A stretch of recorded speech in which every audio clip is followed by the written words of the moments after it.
Louvado seja nosso Senhor Jesus Cristo. Nós vamos dar continuidade à nossa reflexão sobre o livro do Gênesis. Vamos trabalhar os primeiros irmãos, o primeiro homicídio. É o nosso 20º encontro. Então, nós estamos aí, no nosso texto do capítulo 4, que valeria colocar essa reflexão sobre o conflito entre Caim e Abel. A humanidade é a luta entre os irmãos, como é também a Escritura. A Escritura sempre coloca esse conflito de irmãos, Caim, Abel, Esaú, Jacó, José, os irmãos. São os confrontos que nós encontramos no livro do Gênesis. A Sagrada Escritura, tem sempre algo escondido. Veremos a história do primeiro homicídio. Vem interpelado como uma coisa paradigmática. A história da Torá é sempre uma história de duas pessoas. E revela o momento simbólico da história. Esta é a história do primeiro homicídio. E, portanto, é a história de como o homem veio morto. Midrash trabalha esse texto para mostrar como o homem é capaz de matar outro homem. Isto é, o homem contra o homem. Toda a história da Torá é sempre a história de duas pessoas. É uma história simbólica do homicídio de todos os homens. Mas não é só isto. Devemos ver o elemento simbólico da história. Como veremos no texto de Esaú e Jacó, devemos ver a realidade simbólica, mas não perder o sentido da história. Não absolutizar o símbolo. Midrash sobre Jacó e Esaú. Esaú espera a morte do pai. Por que espera a morte do pai? De modo que o pai não possa ter outros filhos e assim destruir a descendência de seu pai e ele ter a herança. Assim ele vai poder matar Jacó, o irmão, e então tomar posse de toda a descendência de seu pai. No Gênesis 27, 41b, a época do luto por meu pai aproxima e poderei matar meu irmão Jacó, diz o texto, então, do Gênesis. Ele estando com a posse da bênção, ele pode eliminar o irmão e se tornar o único herdeiro. Era a proposta de Esaú. Caim mata Abel. Por que matou Abel? Seu pai poderia ter outros filhos. Então a morte de Abel não foi definitiva, pois Adão poderia ter outros filhos, enquanto Esaú, com sua morte, ele não poderia ter mais filhos. Esaú ficaria com a sua única descendência, eliminando o irmão Jacó. Mas Jacó teve depois outros filhos, e os filhos deles levam a bênção, e a descendência continua. A história está no sentido que, eliminando os homens, se elimina a descendência e a bênção que foi recebida. Esaú não mata o irmão Jacó enquanto Isaque vive, para não dar dor, sofrimento ao pai. Esaú é um homem cheio de defeitos, mas com valor em respeito a seu pai, Isaque. Esaú no Midrash é um símbolo, embora o símbolo e a história caminham juntos. Não posso ignorar a interpretação literal. Você pode dar até outra interpretação, mas não pode jamais ignorar a interpretação literal. Abel e Caim. O homem conheceu sua mulher, Eva, sua mulher. Ficou grávida, gerou Caim. E disse: procurei um homem com o Senhor, Ish. Pode ser para Deus ou com Deus. O homem junto com Deus. Caim é o primeiro homem que nasce de uma mulher e, portanto, é um homem que nasce de outro homem. Até agora, tudo que existe foi criado por Deus. Então, Caim é um homem que nasce de outro homem, da descendência de Adão. Adão significa que ele veio da terra, é um descendente que vem da sua realidade, do limite do barro, né, que ele herdou do seu pai. Até agora, tudo que existe foi criado por Deus. Somos homens criados. Agora, quando Eva concebe, o homem cria. O homem criou. Isto é, Adão diz: agora conquistei um homem com Deus. Não tem só Deus na criação. Também tem Adão, o que veio da terra.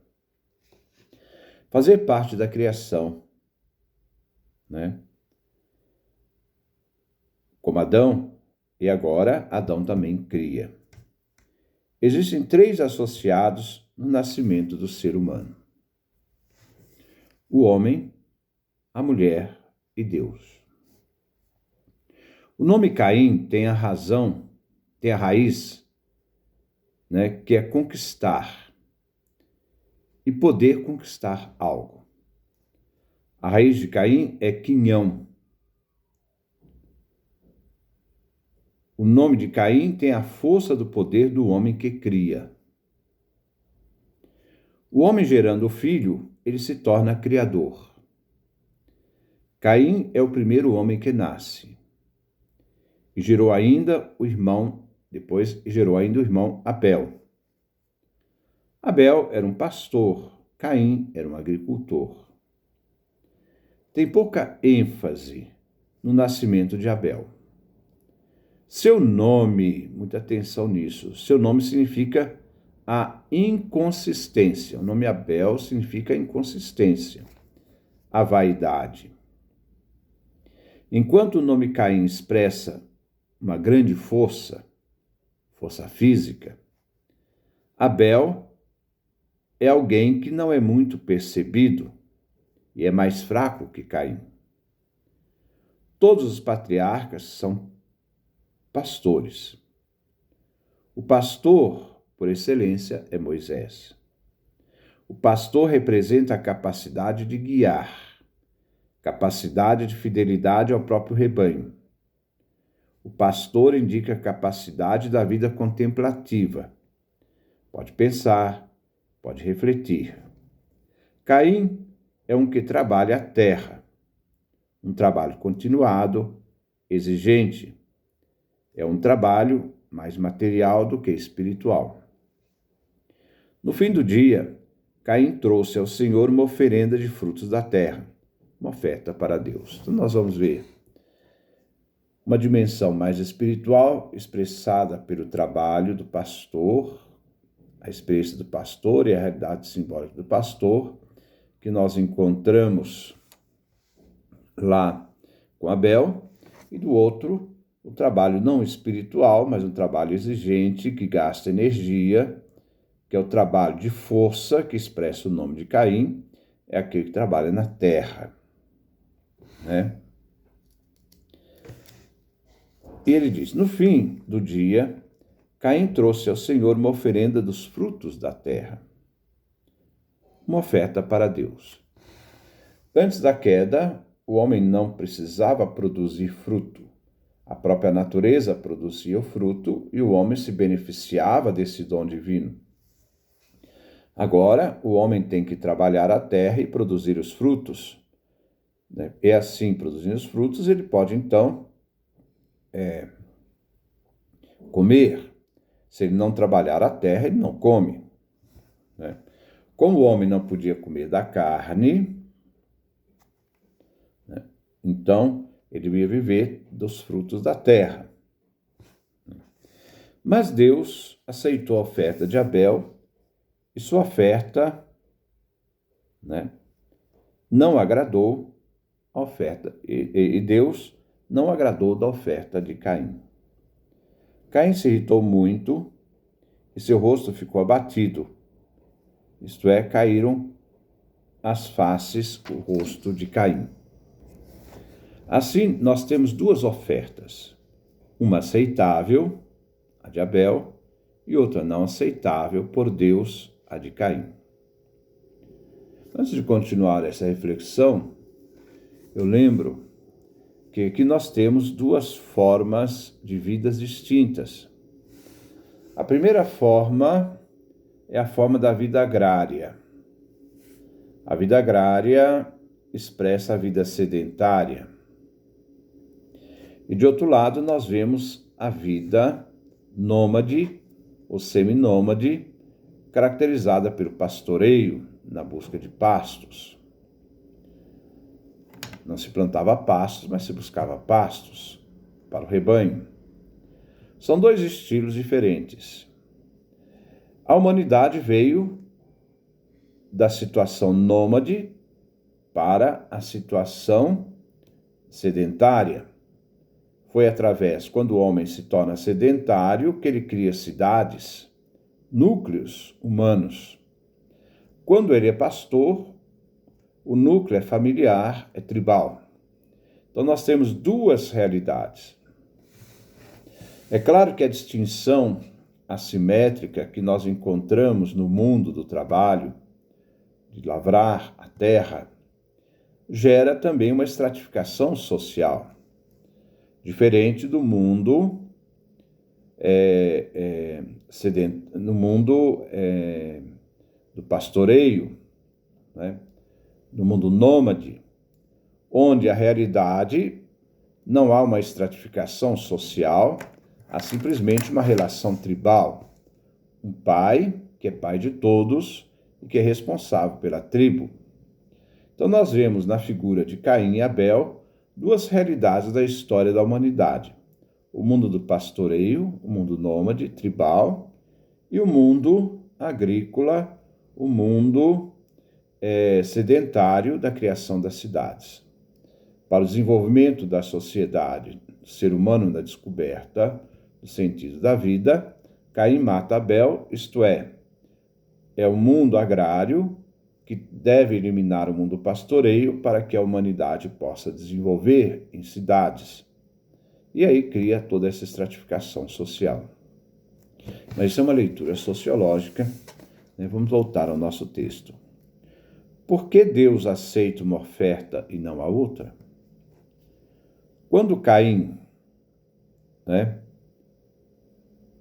faz a sua oferta, Deus não responde. Fica mais um tema escondido que revelado. E quando Caim toma consciência disto, Deus não lhe responde. Não tem nenhuma resposta clara. Por que ele escolheu a oferta de Abel e rejeitou sua oferta? Deus não diz por quê. A resposta clássica a essa pergunta, da parte pior dos frutos da terra, Caim levou para Deus. Isto é, Caim não levou as primícias, Caim levou a parte pior da sua produção. Ele desenvolveu o primeiro ato de oferta a Deus, foi ele que desenvolveu, não foi Abel. Ele descobriu uma oferta para agradar a Deus através do seu trabalho, mas Caim, não se diz isto, mas se entende porque entre as primícias e qualquer oferta, Deus escolheu as primícias de Abel e rejeitou Caim, que ofereceu qualquer coisa a Deus. Ele fez a oferta, mas ele ofereceu dos frutos da terra o pior que ele tinha produzido. Ele entrega o pior a Deus. Isso está na entrelinha do confronto, inclusive, da leitura hebraica. Enquanto Caim traz os frutos da terra, Abel traz as primícias de seus animais e a gordura deles. Abel escolheu o melhor, as primícias. O que não se diz de Caim? O texto não fala. Então, o que não se diz de Caim, se pode pensar que Caim não escolheu o melhor. O que podemos dizer de Caim é que a oferta dele não foi a melhor. A melhor foi aquela que Deus aceitou das primícias. Pode-se deduzir da oferta de Abel que a oferta de Caim não foi a melhor. Foi a pior oferta. A Deus te oferta o melhor. Deus aceita o melhor. Deus não pediu nenhuma oferta, nem a Caim, nem a Abel. Foi a iniciativa de Caim que resolveu oferecer a Deus os frutos da terra, mas ele ofereceu não o melhor, mas o pior. Não é? Então Deus aceita o melhor. Deus não pediu nenhuma oferta.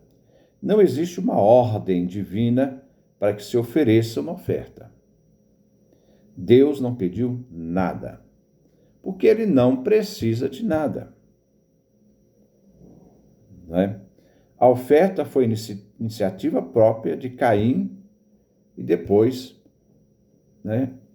Abel. Caim é o primeiro homem na história que entende a importância de trazer uma oferta a Deus. Caim descobre o segredo da oferta, o elemento da proximidade com Deus. Muito menos Abel, pois a raiz de Abel é um imitador de Caim. Ele faz o que faz Caim. Caim ofereceu a oferta a Deus, Abel é imitador, ele também imita Caim, levando a Deus os frutos dos seus animais. Ele era pastor. Ele vê Caim trazer uma oferta e ele também traz uma oferta. Caim é aquele que teve a ideia da oferta sagrada, do Korban. Não é? Caim é uma pessoa extraordinária de alto nível. Estamos diante de personagens de um alto nível espiritual, que não podemos entender o pecado dele. Então, diante de Caim, não podemos entender o peso do pecado cometido. Mas Caim traz o pior. Embora ele tenha essa noção do sagrado, da oferta sagrada, ele, no ofertar a realidade da oferta sagrada, ele não ofertou o melhor, enquanto seu irmão ofertou o melhor. Mas Caim traz o pior.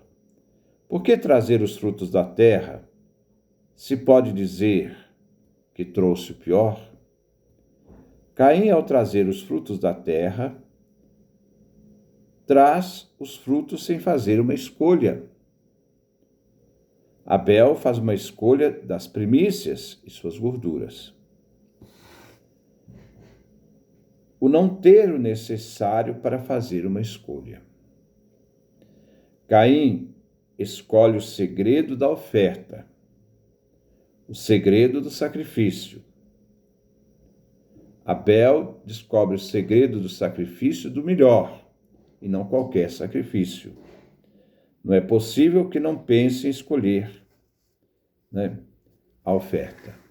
Porque se Caim teve esta realidade, que Deus não pediu, de fazer uma oferta sagrada a Deus, ele deveria ter visto a perspectiva, dentro dessa dimensão espiritual, de que era necessário, já que ele ia oferecer alguma coisa a Deus, que se oferecesse o melhor, mas ele ofereceu qualquer coisa.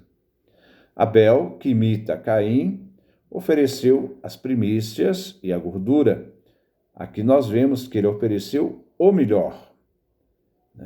Ele ofereceu daquilo que ele tinha de melhor, não daquilo que tinha de refúgio ou pior. Então aqui nós vemos hoje a distinção destas duas ofertas. A oferta de Caim, a oferta de Abel. A realidade de Caim, o homem forte, e Abel, o homem fraco, que é sempre o imitador do seu irmão Caim. E também vimos essa realidade da leitura sociológica de que o mundo sedentário da cidade só foi possível acontecer porque a cidade ela teve que romper com o estilo de organização social tribal. E a sociedade igualitária tribal, onde todos eram irmãos e tinha sempre um patriarca, uma matriarca, né, era diferente da sociedade sedentária, onde o mundo dos serviços, né, era um mundo onde cada um exercia uma função para construir a unidade da cidade. Ora, quando os profetas forem denunciar Israel, ele vai denunciar que esse produto, essa realidade das sociedades, das cidades, criam injustiças na relação do poder, e sempre lembrar que Israel deve ter como princípio a realidade do pastoreio, a realidade da unidade, a unidade familiar. Israel é constituído de 12 tribos, 12 unidades familiares. Esse é o grande conflito que nós vamos encontrar na história do Antigo Testamento. Que Deus nos dê a sua graça, a sua bênção, a sua face resplandeça sobre nós.